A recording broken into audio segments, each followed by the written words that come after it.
హెచ్ఆర్పిడబ్ల్యూఓ TV channel ప్రేక్షకులకు human rights పిడబ్ల్యూఓ సంస్థ తరపున హృదయపూర్వక నమస్కారాలు తెలియపరుస్తూ ఈరోజు మనం చర్చించుకునే అంశం ఫోన్ ట్యాపింగ్ కేసు గురించి. అయితే ఈ ఫోన్ ట్యాపింగ్ కేసులో మన తిరుపతన్నకు బెయిల్ రావడం జరిగింది. మరి వివరాల్లోకి వెళ్తే ఇక 10 నెలల తర్వాత సుప్రీంకోర్టులో ఊరట, విచారణకు సహకరించాలని ఆదేశించిన ధర్మాసనం. ఓకే, తెలుగు రాష్ట్రాల్లో సంచలనం సృష్టించిన ఫోన్ ట్యాపింగ్ కేసులో కీలక పాత్రధారిగా అభియోగాలున్న మేకల తిరుపతన్నకు సుప్రీంకోర్టులో ఊరట లభించింది. సుమారు 10 నెలల తర్వాత సర్వోన్నత న్యాయస్థానం అతడికి షరతులతో కూడిన బెయిల్ మంజూరు చేసింది. ఫోన్ ట్యాపింగ్ కేసులో తిరుపతన్నను గతంలో పోలీసులు అరెస్ట్ చేశారు. తనకు బెయిల్ ఇవ్వాలని కోరుతూ అతడు హైకోర్టును ఆశ్రయించగా నిరాశ ఎదురైంది. గత ఏడాది అక్టోబర్ 20న హైకోర్టు తీర్పును తిరుపతన్న సుప్రీంకోర్టులో సవాల్ చేశారు. ఆ పిటిషన్పై సోమవారం justice BV Nagarathna, justice Satish Chandra Sharma, మన జగన్ అక్రమాస్తుల కేసు ధర్మాసనం ఏదైతే ఉందో అక్కడనే ఇతనికి కూడా వారు కూడా బెయిల్ ఇవ్వడం జరిగింది తిరుపతన్నకు. జస్టిస్ సతీష్ చంద్రశర్మలతో కూడిన ద్విసభ్య ధర్మాసనం ఎదుట విచారణ జరిగింది. పిటిషనర్ తరపున సీనియర్ న్యాయవాది సిద్ధార్థ దవే, మోహిత్ రావు, రాష్ట్ర ప్రభుత్వం తరపున సీనియర్ న్యాయవాది సిద్ధార్థ లూత్రా హాజరయ్యారు. తొలుత సిద్ధార్థ దవే వాదనలు వినిపిస్తూ తిరుపతన్న 10 నెలలుగా జైలులో ఉన్నారని తెలిపారు. ఈ కేసులో ఇప్పటికే ఛార్జ్షీట్స్ దాఖలైనందున జైలులో ఉండాల్సిన అవసరం లేదన్నారు. తిరుపతన్న ఎస్ఐబిలో కీలకంగా వ్యవహరించారని, అర్బన్ నక్సల్ తీవ్రవాద నిర్మూలన కోసం ఎంతో కృషి చేశారని ధర్మాసనం దృష్టికి తీసుకెళ్లారు. రాష్ట్ర ప్రభుత్వం తరపున సీనియర్ న్యాయవాది సిద్ధార్థ లూత్రా వాదనలు వినిపిస్తూ నిందితుడిని ఎంతకాలం జైలులో ఉంచారన్న అంశాలతో పాటు కేసు తీవ్రతను దృష్టిలోకి తీసుకోవాలని కోరారు. ఈ కేసులో ఇప్పటికే కీలక నిందితులు దేశం విడిచి పారిపోయారని ధర్మాసనం దృష్టికి తీసుకెళ్లారు. ఫోన్ ట్యాపింగ్కు పాల్పడమే కాదని ఉద్దేశపూర్వకంగా ఆధారాలు చెరిపివేశారని తెలిపారు. ఈ కేసులో కీలకంగా వ్యవహరించిన ఐజీ ప్రభాకర్ రావు నేతృత్వంలో ఇదంతా జరిగిందని, ఆయన దేశం విడిచి పారిపోయారని గుర్తు చేశారు. ప్రభాకర్ రావు మార్గదర్శకంలో 18 మందితో ప్రత్యేకంగా వాట్సాప్ గ్రూపును తయారు చేసి ఫోన్ ట్యాపింగ్ ఎలా చేయాలి, ఎవరెవరి ఫోన్లు ట్యాప్ చేయాలనే విషయంపై తిరుపతన్న ఆదేశాలు ఇచ్చేవారని తెలిపారు.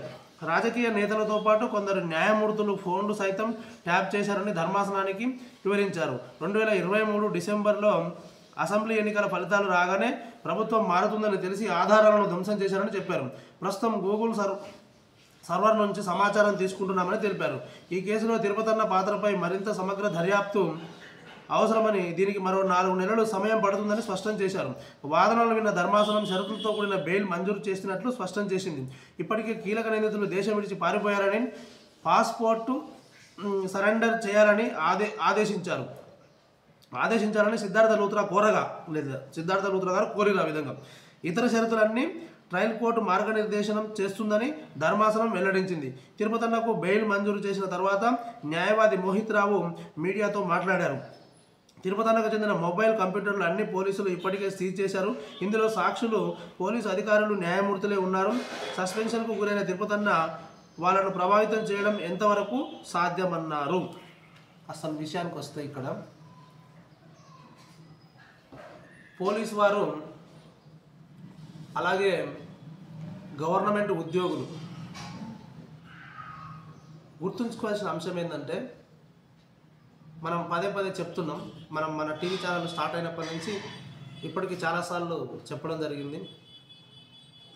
మీ ఉద్యోగాలు అనేవి, మీ ఉద్యోగ వయోకాల పరిమితి ఎంతవరకు ఉందో అంతవరకు మీరు ఉద్యోగంలోనే ఉంటారు. ఇకపోతే ఉన్న ఉద్యోగం నుంచి ఇంకా ప్రమోషన్ పొందే అవకాశాలు కూడా మీకు వస్తాయి. కానీ మీరు మీ యొక్క స్థాయిని మర్చిపోతున్నారు. రాజకీయ నాయకులకు, కొంతమంది పెత్తందారులకు, కొన్ని రకాల వ్యవస్థలకు, కొన్ని రకాల చట్టవిరుద్ధమైన వ్యవస్థలకు మీరు మీ విధి విధానాలలో ఏమంటారు, విధిని న్యాయబద్ధంగా నిర్వర్తించకుండా ఇలాంటి వారికి మీరు సహకరిస్తున్నారు. ఇలా సహకరించడం వల్లనే ఇన్ని బాధలు మీరు ఎదుర్కోవాల్సిన పరిస్థితులు ఏర్పడుతున్నాయి. దయచేసి నేను కోరుకునేది ఏంటంటే, ప్రభుత్వం అనేది ప్రజల చేతిలో ఉంటుంది. ప్రజలు ఎప్పుడు అనుకుంటే అప్పుడు ప్రభుత్వాన్ని మార్చి మరొక ప్రభుత్వాన్ని ఏర్పరచుకోగలరు. కానీ మీవి గవర్నమెంట్ ఉద్యోగాలు, మీ ఉద్యోగాలను మార్చడము వాస్తవానికి మీ ఉద్యోగాలు తీసేయడము ఎవరి తరం కాదు. ఎప్పుడైతే మీరు చట్ట వ్యతిరేకమైన చర్యలు చేపడతారో, కొన్ని ప్రలోభాలకు లోబడి, కొన్ని బెదిరింపులకు భయపడి, కొన్ని నియంత పాలన చేసే కొన్ని ప్రభుత్వాలకు, కొంతమంది వ్యక్తులకు, కొన్ని శక్తులకు మీరు లొంగి మీరు కొన్ని చట్టవిరుద్ధమైన చర్యలకు పాల్పడడం వల్లనే మీరు ఈ పరిస్థితులు ఎదుర్కోవాల్సి వస్తుంది. దయచేసి మీరు గమనించాలి, మీవి శాశ్వతమైన ఉద్యోగాలు, మీ వయోకాల పరిమితి ఉన్నంత వరకు మీ ఉద్యోగాలను, మీలో తప్పిదం లేనంత వరకు మీ ఉద్యోగాలను ఎవరు కూడా ఎలాంటి ఇబ్బందులకు గురి చేయలేరు. మీరు చేసే విధిలో అంత ఉన్న మీరు ఈ విధంగా డబ్బాషకు, కొంతమంది బెదిరింపులకు, ఇక్కడి నుంచి వేరే దగ్గర ట్రాన్స్ఫర్ చేస్తారేమని చెప్పి ట్రాన్స్ఫర్లకు, ఇలాంటి వాటికి భయపడకండి దయచేసి. అలాంటి వాటికి భయపడి కొంతమంది డబ్బుకు ప్రలోభపడి ఇలాంటి చర్యలకు పాల్పడుతున్నారు. ఇలాంటి చర్యలకు పాల్పడడం వల్ల మీరు ఎన్ని ఇబ్బందులు ఎదుర్కోవాల్సి వస్తుంది అనేది ఒక అంశం. అయితే మీ వల్ల సమాజం ఎంత చెడిపోతుంది అనేది, మనకున్నటువంటి రాజ్యాంగానికి విలువ లేకుండా పోతుందని, రాజ్యాంగాన్ని రాజ్యాంగం ఉన్నా కూడా ఏం లాభము, ఈ విధంగా ప్రభుత్వాల చేతుల్లోనే, ప్రభుత్వాల కనుసైగల్లోనే అందరు ఉద్యోగులంతా నడుస్తారని చెప్పి ప్రజలలో రాజ్యాంగం పట్ల ఒక అపనమ్మకం ఏర్పడుతుంది. అది ఇలాంటి అవినీతికి పాల్పడే వారి వలన. మీరు ఇలాంటి అవినీతికి పాల్పడకండి దయచేసి. మీకు ఇలాంటి అవినీతి చర్యలు చేయమని ఎవరైనా మిమ్మల్ని ఏదైనా ప్రలోభ పెట్టినా, ఏదైనా బెదిరింపులకు గురి చేసినా, మీ ఉద్యోగులంతా ఏకమయ్యి వారిని ఎదుర్కోండి. మీకు తోడు మా స్వచ్ఛంద సంస్థలు, మా మానవ హక్కుల సంఘాలు కూడా మీకు తోడుంటాయి. మీలో మార్పు రావాలి. ఇలాంటి చట్టవిరుద్ధమైన చర్యలకు మీరు దయచేసి పాల్పడవద్దని చెప్పి మేము మా హ్యూమన్ రైట్స్ PWA సంస్థ తరపున తెలియపరుస్తున్నాం. అలాగే రాజకీయ నాయకులు, అంటే ప్రభుత్వాలు నడిపేవారు కూడా ఈ విధమైన ప్రలోభాలకు, ఉద్యోగస్తులను ప్రలోభపెట్టి వారిని కొన్ని రకాల ఇబ్బందులకు గురి చేస్తాననే భయభ్రాంతులకు గురి చేసి వారి యొక్క విధి విధానాలను సరిగా నిర్వర్తించకుండా మీరు వారిని ఇబ్బంది చేయడం అనేది కూడా అది కరెక్ట్ అయిన పద్ధతి కాదని. ఈ రాజకీయ ప్రభుత్వాలు నడిపేవారు ఇలాంటి వైఖరిని మానుకోవాలి. ప్రజలు మీ వైఖరిని తిప్పికొట్టే రోజు ఏదో ఒక రోజు తప్పకుండా వస్తుంది. ఆ రోజు కొరకే మా సంఘాలన్నీ కూడా, మేమన్నీ కూడా ఎదురు చూస్తున్నాం. మేము చెప్పేది ఒకటే, మీ ఉద్యోగస్తులకు కూడా మేము పోలీస్ డిపార్ట్మెంట్ వారు కావచ్చు, రెవెన్యూ డిపార్ట్మెంట్ వారు కావచ్చు, ఏ డిపార్ట్మెంట్ వారైనా, ఆఖరికి పొలిటికల్లో కూడా చిన్న స్థాయి నుంచి ఎమ్మెల్యే వరకు కూడా ఎమ్మెల్యేలు మొత్తము అంతకన్నా పై అధికారులు చెప్పిందే వినాలి, లేకపోతే రకరకాల ఇబ్బందులకు గురి చేస్తారంటే మనలో తప్పిదం లేనప్పుడు మనం ఎలాంటి ప్రలోభాలకు లొంగవలసిన అవసరం లేదు. నేను చెప్పేది ఏంటంటే, ఏ మచ్చ లేకుండా నీట్గా ఉన్నవారు, ఇప్పుడు ప్రస్తుతం నోటిఫికేషన్లు పడుతున్నాయి, మళ్ళా రాజకీయం మన స్థానిక ఎలక్షన్లు రావడం జరుగుతుంది. ఫ్రెష్గా సమాజానికి సేవ చేయాలనే సదుద్దేశంతో ఎవరైతే ముందుకొస్తారో వాళ్ళు ఆ ఉద్దేశాన్ని, జరుగుతున్న పరిస్థితులను చూసి మార్చుకోకుండా మీ యొక్క ఆలోచనలను దృఢంగా అలాగే ఉంచి మీరు ఒక నియమ నిబద్ధతతో చట్టపరంగా మీరు మీ యొక్క ఉద్యోగం పొందిన తర్వాత, పొందక ముందైనా చట్టపరంగా మీ జీవితాన్ని మీరు గడిపినట్లయితే, అప్పటికి కూడా మీకేమైనా ప్రెషర్స్ ఏర్పడితే మీరు స్టార్టింగ్లోనే ఏ రాజకీయ నాయకుల ఒత్తిడికి కానీ, ఏ మీ పై అధికారుల ఒత్తిడికి కానీ, ఎలాంటి ప్రలోభాలకు కానీ మీరు ఆశపడకుండా, ఎలాంటి ఒత్తిడిలకు భయపడకుండా మీ ఉద్యోగాలు నిర్వర్తించడానికి, మీ విధి విధానాలను చట్టబద్ధంగా నిర్వర్తించడానికి మీరు ఇప్పుడే కంకణం కట్టుకోండి. నేను కొత్తగా ఇప్పుడు రిక్రూట్మెంట్ పడుతున్నాయి కదా, ఈ జాబ్లలో జాయిన్ అయ్యేవారు కానీ, కొత్తగా పొలిటికల్కి వచ్చి రాజకీయంలోకి వచ్చేవారు కానీ వీళ్ళు క్లీన్ షీట్గా ఉంటారు. వీళ్ళకి ఎలాంటి అవినీతి ఆరోపణలు వీళ్ళ మీద ఉండవు. ఎందుకంటే వీరు వ్యవస్థలో ఒక కామన్ మ్యాన్ లెక్కనే వండుకుంటూ మెల్లమెల్లగా ఎదుగుతూ వస్తున్నారు కాబట్టి వీరి మీద ఎలాంటి ఆరోపణలు ఉండవు. కనుక మీరు అలాగే మచ్చ లేకుండా ఉన్న వ్యక్తులు కాబట్టి మీరు వ్యక్తులయ్యి మీరు ఉద్యోగాన్ని పొందిన తర్వాత ఒక శక్తిగా మారుతారు.